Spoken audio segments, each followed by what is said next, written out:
आणि आता पाहणार आहोत लोकसभेच्या आखाड्यातील टॉप 9 बातम्या।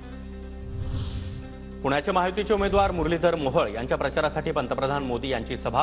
पुण्यातील रेसकोर्स मैदानावर सभेचं आयोजन। मोदींच्या दौऱ्यामुळे शहरामध्ये कडक पोलीस बंदोबस्त।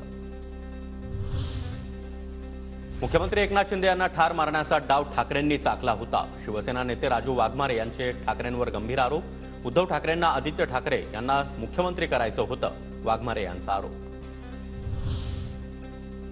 उदयनराजे भोसले यांच्या हस्ते साताऱ्याच्या विकास कामाचा संकल्पनामा प्रकाशित। पोवई नाका इथं शिवरायांना अभिवादन करत संकल्पनाम्याचं प्रकाशन।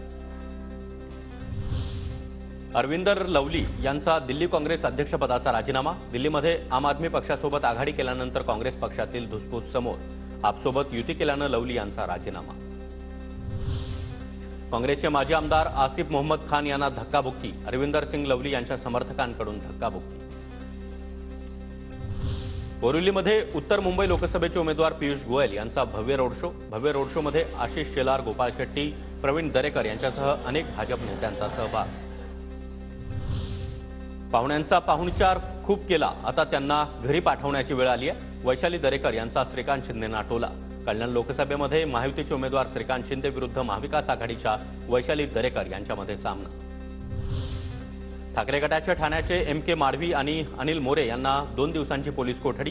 खंडणी आणि पैसे घेतल्याच्या आरोपामध्ये ठाण्यातील पथकाकडून दोघांना अटक।